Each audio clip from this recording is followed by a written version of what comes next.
Avant l'arrivée des mobiles, les téléphones fixes existaient déjà. Au début des années 90, les téléphones mobiles font leur apparition et seuls quelques privilégiés peuvent se procurer ce nouvel outil de communication. Une vingtaine d'années après, il s'est très vite vulgarisé au profit de certaines couches de la société. Une vingtaine d'années après, il s'est très vite vulgarisé au grand bonheur de certaines couches de la société. Des boutiques présentes dans les carrefours, le long des goudrons, à côté des marchés ou devant les sièges de téléphonie mobile, les jeunes ont trouvé un moyen d'investir dans ce secteur d'activité. Afin de mieux comprendre les motivations de cet investissement, l'équipe d'Investir Innover en Afrique TV s'est rendue à la montée Anne Rouge à la rencontre de 3 jeunes partenaires qui ont décidé de se lancer dans ce business.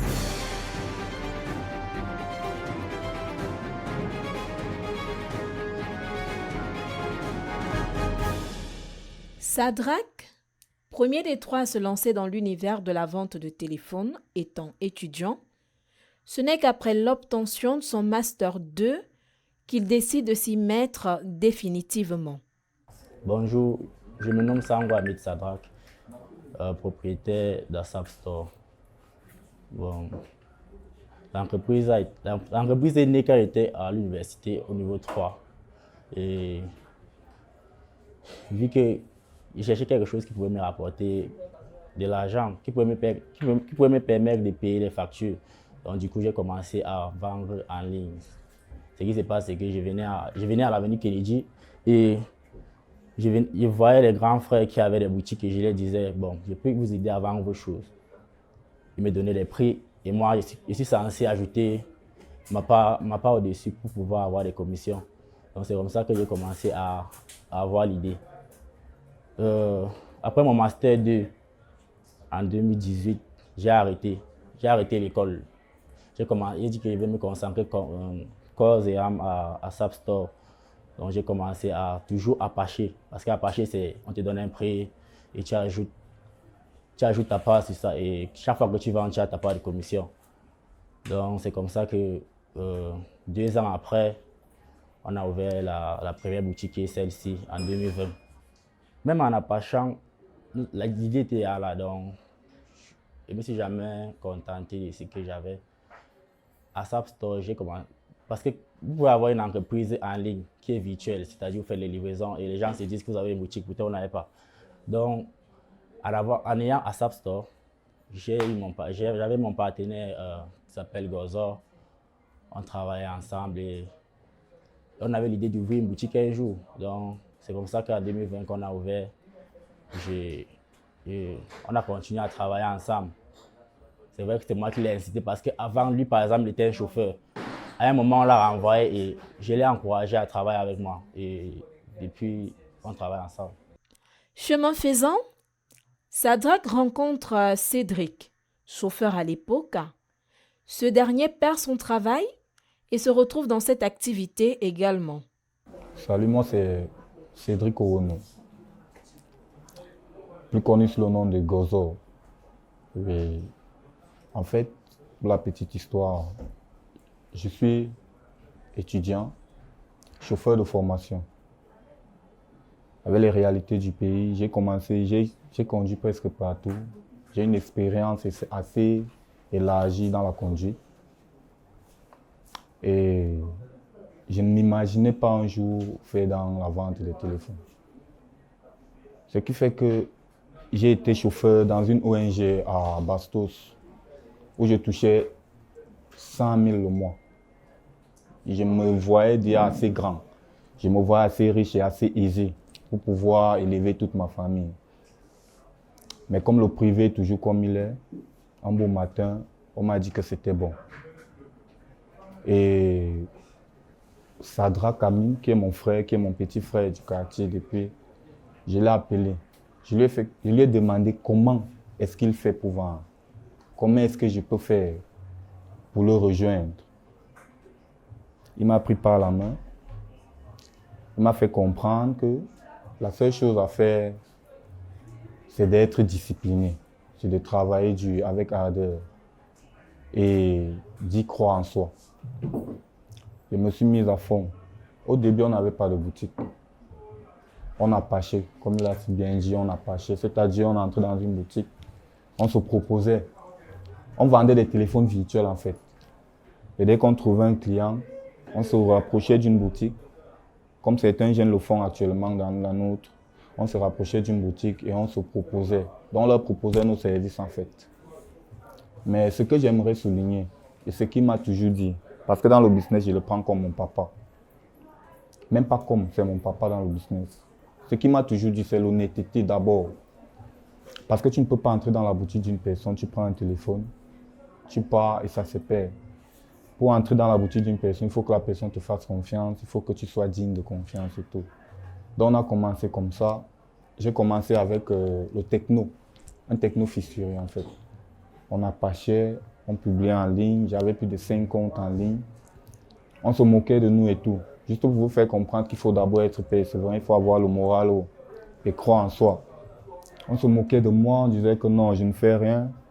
Malgré toutes les difficultés qu'on a rencontrées, il m'a toujours soutenu, il m'a toujours encouragé. Dans l'âge normal, je suis son grand frère, mais dans le business, il me prend comme son enfant. Quand il faut me gronder, il me dit que non, il ne faut pas faire ceci, il faut faire cela.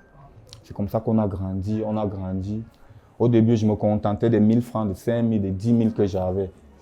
Au point, pour la première fois, c'est grâce à lui que j'ai eu 500 000. J'ai touché 1 million, j'ai touché 2 millions. Et tout cet argent, je le gardais, je n'investissais pas. Après, il m'a fait comprendre que pourquoi ne pas investir? Pourquoi se contenter juste de vendre les téléphones des gens? Quand toi-même, tu peux investir, acheter tes téléphones et vendre. Même pour cette boutique, au début, j'avais franchement peur. Je n'ai même pas voulu donner 1 franc parce que j'avais peur du risque. En oubliant que toute activité, pour avoir de l'argent, il faut d'abord risquer. Il m'a avancé un mot, il m'a fait comprendre ceci. Ça te coûte quoi? Tu ne perdras rien. Sachant que tu as commencé avec 0. Si tu as 1000, tu gagnes juste. Ça veut dire que même si tu perds de l'argent, tu gagnes en expérience. C'est comme ça que je me suis lancé. Par la grâce de Dieu, on a ouvert cette boutique. Et par la même grâce de Dieu, malgré tout ce qu'on a dit, malgré tout ce qu'on continue de dire, Dieu nous aide à avancer, à évoluer. Donc c'est un peu ça. Au début, j'étais chauffeur. Et par la grâce de Dieu et par ses conseils et tout, je me suis retrouvé où je suis maintenant. Et je suis tellement fier de moi. Focho Durel, maîtrisant déjà quelques contours de cette activité, entre dans la famille ASAP par le biais de Cédric. Bon, je me nomme Focho Durel. Déjà de 1, je suis étudiant, je suis toujours étudiant. J'ai fini mon bachelor's degree en 2020. Déjà, quand j'ai fini mon bachelor's degree en 2020, j'approchais pour un grand à Kennedy. D'où je rencontre, bon, je viens derrière un ami, mon ami à l'université. C'est derrière mon ami à l'université dont je rencontre Gozor, vu que c'est d'abord Gozor qui m'a introduit dans le business. Arrivé à Kennedy, un jour, on se prend. Bon, mon ami, moi et moi, rentrait de l'école. On partait, il venait voir où je travaillais. C'est où on prend mon grand C, Gozor. Il voit où je travaille. Mais il me dit que, mais tu fais quoi là depuis? Vu que j'étais avec le grand là, j'étais juste sur place. Je n'évoluais pas, j'étais juste là. C'était juste stable. Il me voit, il me dit que tu fais quoi là? Bon, il dit que je suis avec le grand C. Ça fait peut-être quelques mois. Et j'étais son employé en fait.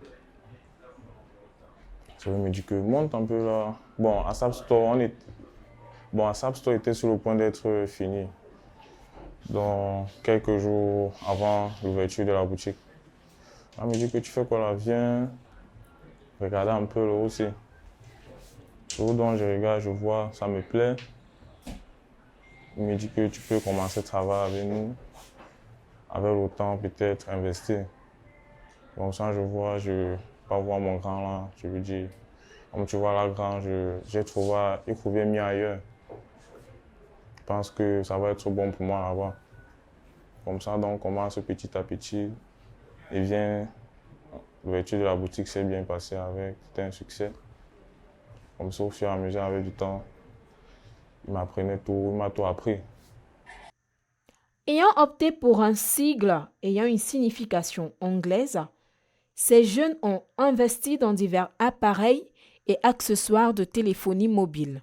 Bon, déjà, au concept, ASAP veut dire as soon as possible en anglais.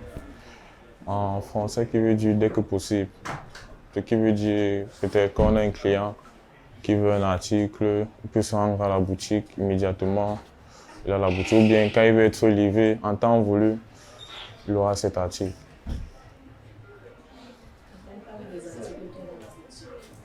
Pour des articles qu'on peut trouver à SAP Store, on fait plus précisément d'abord dans l'iPhone, des iPhones.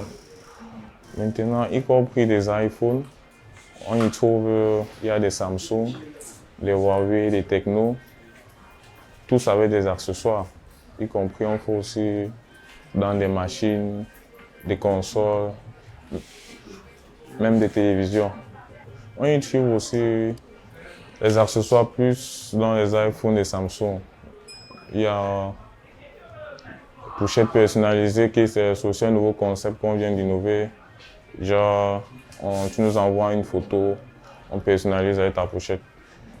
Il y a aussi les AirPods qu'on y trouve avec pour des iPhones. Aussi les différents types de machines, les MacBooks, les ordinateurs Windows.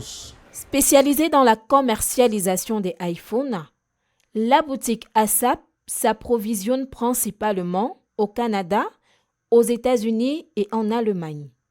Bon, pour nous approvisionner, on a 3 points. On a 3 points principaux. On prend la plupart de nos produits aux États-Unis, on prend au Canada, et parfois quand on fait un saut en Europe, on se ravitaille du côté de l'Allemagne. Des difficultés, bien sûr, nos jeunes entrepreneurs y font face. La plupart des clients veulent des téléphones de très bonne qualité, mais moins chers. Ce qui n'est pas souvent évident. Dans les difficultés aussi, on a le problème de la marchandise. Avec le corona, il y a eu beaucoup de freins. Avant, on pouvait avoir le stock en une semaine. Des fois, vous commandez les téléphones et ça arrive après 2 semaines, 3 semaines, 1 mois. Et ça ralentit parce que nous avons assez de clients, vu qu'on travaille en ligne. Mais des fois, il n'y a pas assez, la marchandise n'est pas là à temps et ça nous fait perdre des clients. Bien qu'ayant débuté l'aventure tout seul, après s'être rallié à Cédric et Durel, Sadrak et ses partenaires emploient un personnel mixte aujourd'hui, constitué de 4 jeunes femmes et de 2 jeunes hommes. J'ai commencé à SAP Store tout seul, mais aujourd'hui j'ai des partenaires et nous avons 6 employés, dont 4 filles. On a une manager qui s'appelle Blessing, on a celle qui s'occupe des ventes principales qui s'appelle Lidan, elle travaille avec Sandra. Nous avons une caissière qui s'appelle Aïcha. Nous avons celui qui s'occupe de la maintenance électronique qui s'appelle Loïc. Et nous avons Fadil qui est mon frère, qui s'occupe beaucoup de nos fournisseurs. C'est lui qui s'occupe de ce qui manque à la boutique. Il fait l'effort il me rend compte, il fait aussi l'effort qu'il ne manque rien. Et nous avons aussi un livreur comme un livreur qui est un motoman, mais à chaque fois, ce qui fait qu'à chaque fois qu'on commande un truc, il y a des gens qui ne veulent pas venir à la boutique, on l'envoie livrer. ASAP Store est situé à la montée Anne Rouge, face MTN. Nous avons une page Instagram sur le nom de ASAP Store 18. Nous avons une page Facebook également. Vu qu'on travaille avec beaucoup d'appacheurs, il est dans la possibilité d'ouvrir des pages, des équipes ASAP, il n'y a pas de problème, tant que je sais qu'il existe. Oui. Donc, ce qui fait que vous pouvez même partir en ligne, vous allez voir plusieurs pages, mais ça ne veut pas dire que ce sont les arnaqueurs. Mais il y a une page principale qui est ASAP Store 18.